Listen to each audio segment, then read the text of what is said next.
In Newton Highlands, a suburb of Boston, Carol and Douglas Williams' mansion stands on one of the most beautiful streets in this upscale neighborhood. Their 30-year-old dignified two-story house symbolized the success of the good old America. The lady of the house, Carol Williams, a Harvard Law School graduate, served as the head of the legal department at Sterling Brown and Partners, one of Boston's prestigious law firms. "Carol, your legal insight is a treasure to our firm," senior partner Jonathan Sterling would say, always praising her achievements. Carol specialized in corporate asset management and compliance. She had earned respect in the industry for creating manuals on preventing and addressing asset embezzlement and misuse that large corporations often fall into. Meanwhile, her husband Douglas, after graduating from Boston College, had bounced between several companies and now worked as a real estate broker. However, he rarely closed any deals and spent half of the month attending various entrepreneurial seminars and networking events in search of the next big opportunity. "This time I'm going to hit it big, Carol. This plan won't fail," he would say. After 12 years of marriage, Carol had heard that phrase countless times. Douglas's big business opportunities included importing and selling organic soaps, cryptocurrency investments, online sales of homemade beer, and most recently, joining a secret investment club. The list went on and on. Each time, seed money was withdrawn from their savings, only to vanish into thin air. "Why do you stay with that man?" her colleague Lisa would ask whenever they had lunch together. Indeed, Carol's annual income was about 4 times that of her husband. While she was aiming for promotion to partner, her husband continued to be a financial burden. Still, Carol couldn't let go of her affection for Douglas. "Douglas sees possibilities that no one else can see. He has the ability to dream," she would answer, though Carol was well aware that she continued to clean up after her husband. When they first got married, the couple had planned to have children, but due to Douglas's unstable income situation, Carol chose to focus on her career. Perhaps not having children allowed her more time to dedicate to work, which in turn gave her the financial flexibility to support her husband's challenges. The metallic gray Tesla Model S that Carol drove was a special perk from her workplace. As part of the firm's environmental initiative to reduce CO2 emissions, senior employees were provided with electric vehicles as company cars. Douglas didn't know this, however. He assumed Carol had purchased it with her bonus, and Carol never corrected him, afraid of hurting his pride. "What a wonderful car. It suits you," Douglas would say, occasionally borrowing it to meet potential clients. It was his way of keeping up appearances. Carol allowed this too. Life in Boston's upscale neighborhood, Carol's achievements and social standing, and Douglas's endless ambitions and chronic failures, their marriage looked perfect on the surface, but cracks were gradually forming inside. Still, she had hope. Hope that someday, Douglas's talent would blossom. The 3-day business trip to New York had been a great success for Carol.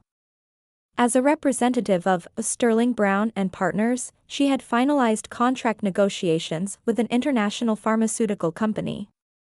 With her briefcase full of documents in hand, she was resting her tired body on the Boston-bound train.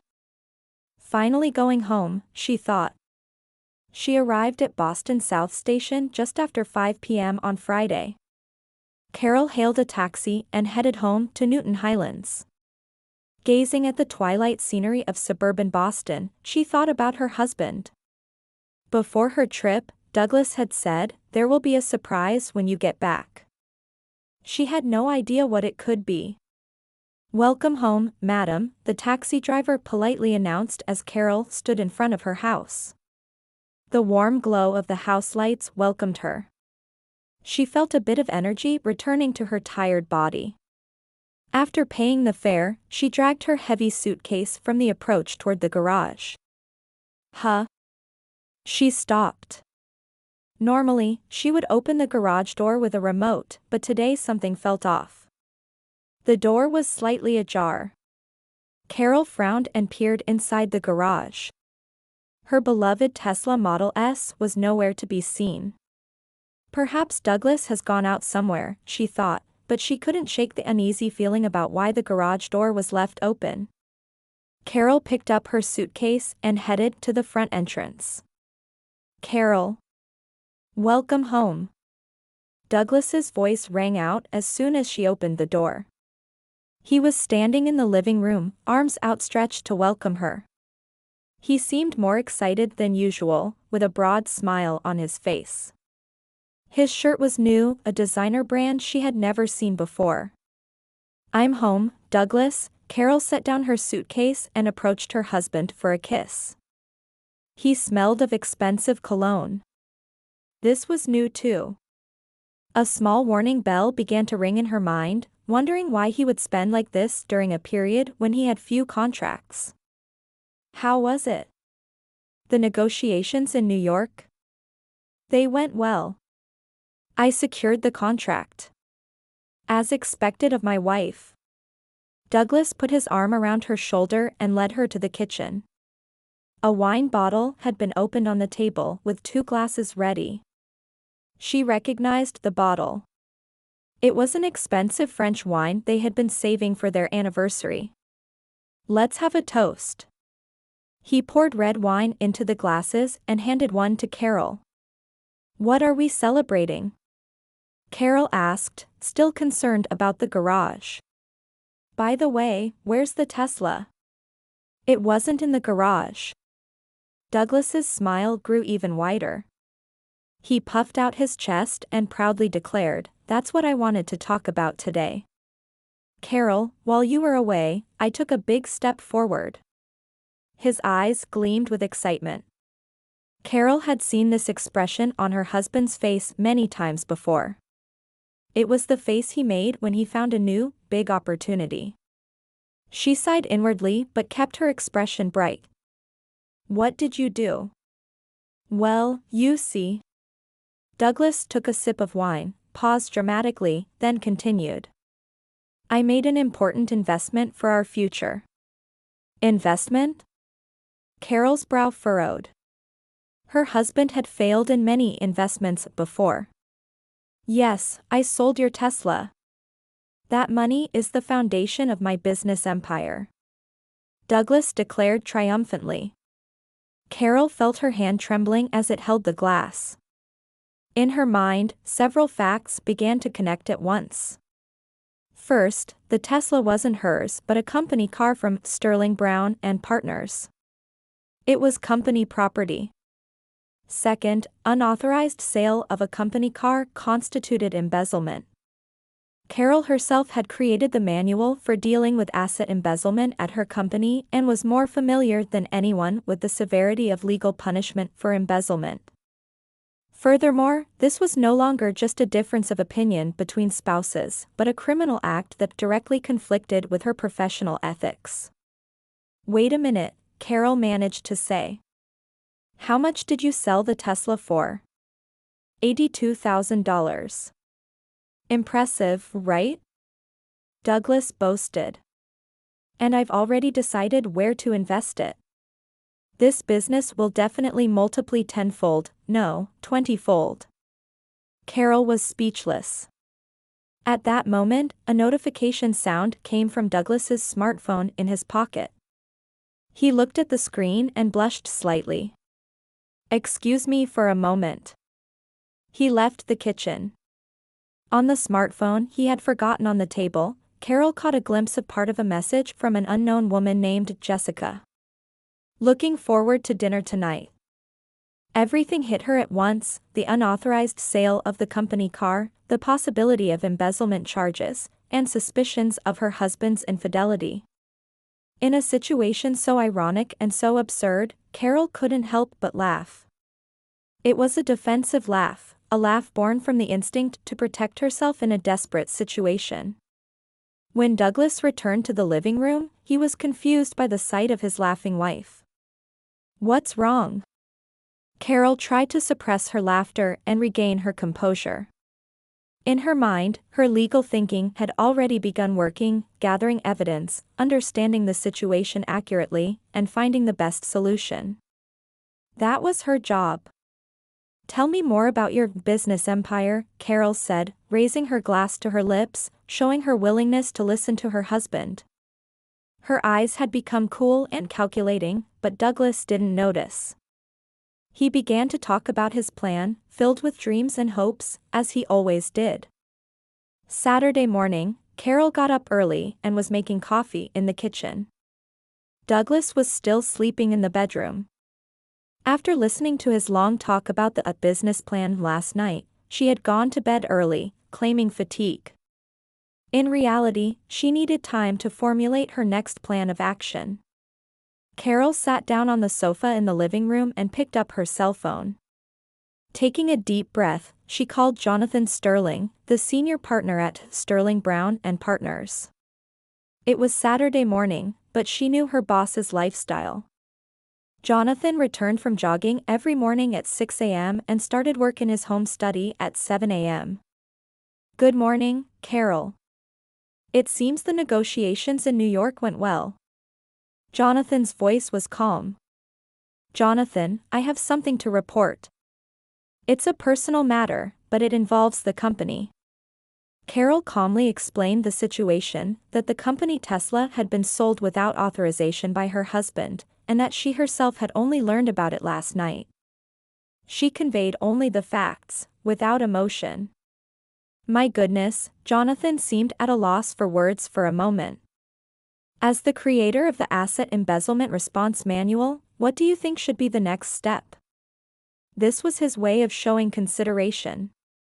By encouraging her professional judgment, he was preventing her from drowning in personal emotions. According to the standard protocol, I should report this to the police immediately and take legal action. However, this involves your husband. Yes. Could you give me some time to resolve this issue? I will definitely return the full amount for the Tesla to the company. There was a thoughtful silence on the other end of the phone. All right. Carol, I trust you. Report a solution by Monday morning. Until then, I'll leave this matter in your hands. Thank you, Jonathan. Carol hung up and made another call. Martha Hopkins Detective Agency. She was a private investigator that Carol had used several times for her law firm work. Martha, this is Carol Williams. I have an urgent request. 30 minutes later, Carol was meeting with Martha at a Boston cafe. She had left the house before Douglas woke up. You want me to investigate your husband? Martha calmly confirmed. She was a veteran who had handled many infidelity investigations. Yes. I want to know what he's done with the money from selling the Tesla and about his relationship with a woman named Jessica. I understand. I'll start the investigation today. Keep your phone available. Carol returned to the office and spent the weekend working on the pile of work that had accumulated. It was also a way to escape from reality. She spent Sunday the same way, keeping conversations with Douglas to a minimum. He seemed to think it was because of her busy work schedule. Monday morning, when Carol arrived at the office, there was an email from Martha. The attachment included records and photographs of Douglas's actions on Friday and Saturday. Just as I thought, Carol murmured, staring at the monitor. The photos showed Douglas and a young woman who appeared to be Jessica entering a high-end boutique on Boston's Newbury Street. Another photo showed the two enjoying dinner at an upscale restaurant. According to Martha's report, Douglas had purchased a designer handbag for the woman at that boutique, which cost $4,800. Martha had also traced where the rest of the money went. Douglas had paid $35,000 for an online course called Ultimate Business Master. Carol searched and checked the reputation of the course. The majority of reviews described it as a fraudulent business course with little substance for its exorbitant price. Carol sighed. So this was the foundation of his business empire. She gave Jonathan a brief progress report, letting him know she was working toward resolving the problem. It might take some time, but I will definitely resolve it. I believe in you, Carol.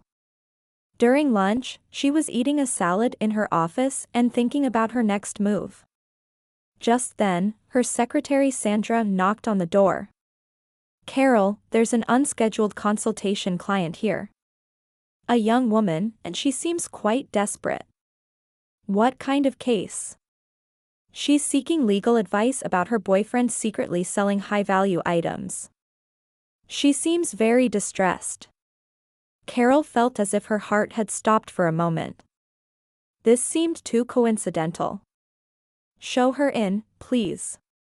A few minutes later, the office door opened, and a young woman entered.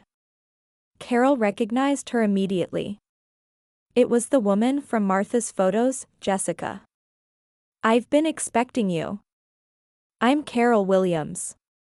Carol maintained her usual professional demeanor, careful not to reveal that she was anyone's wife.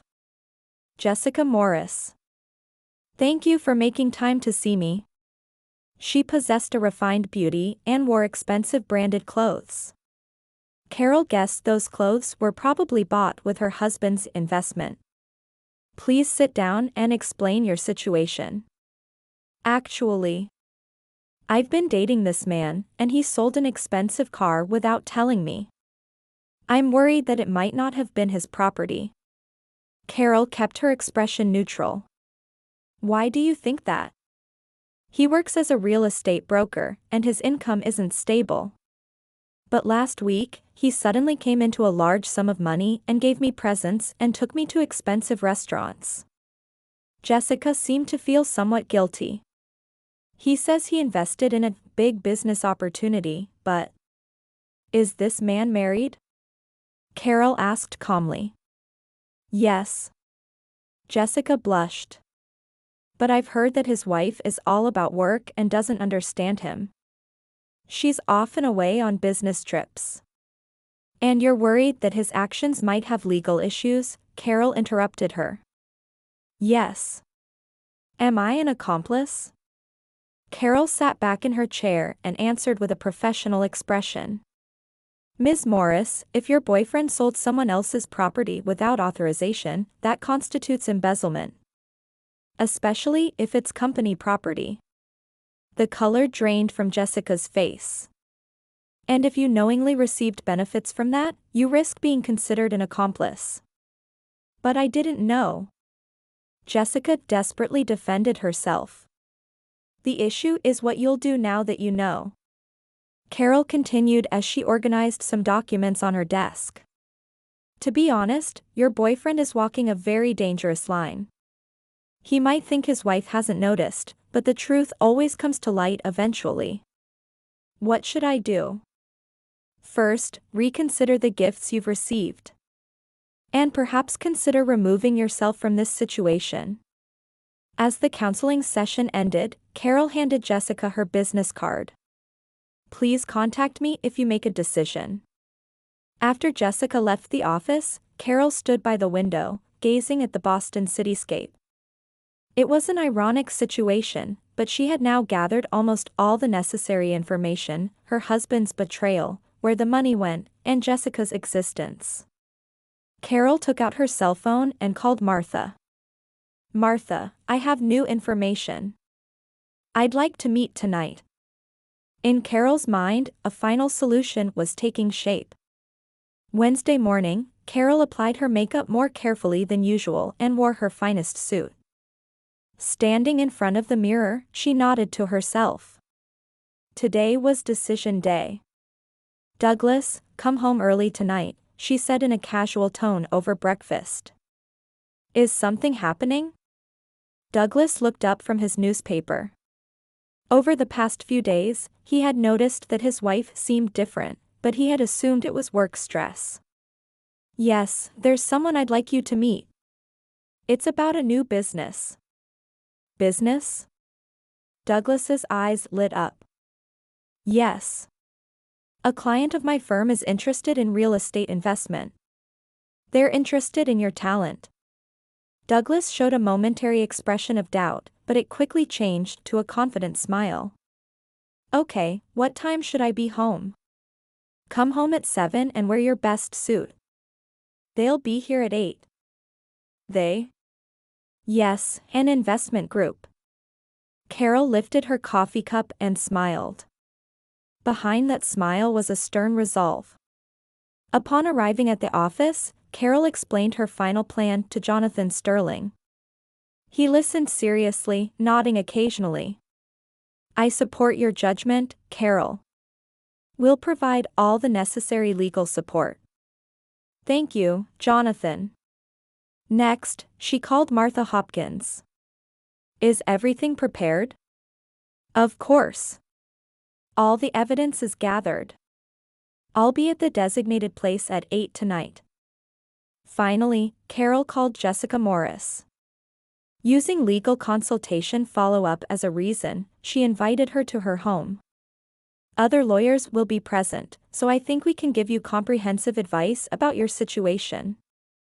Jessica hesitated but eventually agreed. All right. Could you give me the address? At 7 p.m., Douglas returned home as promised. He was wearing his best suit, his hair was well-groomed, and he stood with his chest out. How do I look? He asked, spreading his arms. Carol smiled. Perfect. At 7:45 p.m., the doorbell rang. Carol took a deep breath and opened the door. Martha Hopkins and the legal team from Sterling Brown and Partners had arrived. Jonathan Sterling also made an appearance. What's going on? Douglas asked with a confused expression. I thought this was about business. Carol calmly replied, It is about business, Douglas. It's about your business empire. As they gathered in the living room, the doorbell rang again. When Carol opened the door, Jessica Morris was standing there. She looked surprised to see Carol's house. Please come in, Ms. Morris. When Jessica entered the living room and saw Douglas there, the blood drained from her face. Douglas turned equally pale. Jessica? Why are you here? You, how? Jessica stared at Carol and suddenly understood. You are his wife. Carol nodded elegantly. I'm Carol Williams. A lawyer, the owner of this house, and Douglas's wife. Douglas collapsed into a chair. Everything was starting to connect for him. What's happening? His voice had grown small. Carol placed a file of documents on the table. Douglas, last week you said you sold my Tesla Model S. Yes, That Tesla wasn't mine, but a company car belonging to Sterling Brown and Partners. Jonathan Sterling stepped forward. That vehicle was registered as company property. Unauthorized sale constitutes serious embezzlement. All color drained from Douglas's face. He stared at his wife and said in a trembling voice. I didn't know. I really didn't know. Carol continued calmly, furthermore, what did you do with that money? Martha Hopkins placed several photos on the table, Douglas and Jessica entering a boutique, enjoying dinner at a restaurant, and entering a luxury hotel. $35,000 was spent on an online course called Ultimate Business Master, Martha reported calmly. The rest was spent on luxury items, dinners, and hotel expenses. Jessica blushed and stared at the floor. So this is the foundation of your business empire, Carol's voice was laden with irony. Should we press criminal charges, Mr. Sterling? Jonathan looked at Douglas with stern eyes. That's the company's decision, but considering your achievement in successfully closing the contract with an important client, I'd like to respect your opinion. Carol stood in front of Douglas. Douglas, you have two options. The living room fell silent. First, agree to a divorce without full division of property and return the full amount of $82,000 for the Tesla to the company. I won't press charges for your embezzlement. Douglas covered his face with trembling hands. Second, Carol paused for a moment. Risk criminal charges. If convicted of embezzlement, you would spend several years in prison. The room was silent again. All eyes were on Douglas. I choose the first option. His voice was barely audible. Say it again. I choose the first option. Douglas answered with a humiliated expression. Carol nodded and signaled to one of the legal team members. He took out some documents and placed them on the table. This is the divorce agreement. Please sign it. Douglas took the pen with a trembling hand and signed. About the money. Please give me a week. I'll manage to get it somehow. For the first time, his voice carried a genuine sincerity. After all the documents were processed, Jonathan and the legal team left. Martha followed them. Only Carol, Douglas, and Jessica remained in the room. Jessica looked at Douglas with cold eyes and said, "So you weren't a real businessman after all." "I wanted to be with a real entrepreneur." She turned to Carol. "Lawyer.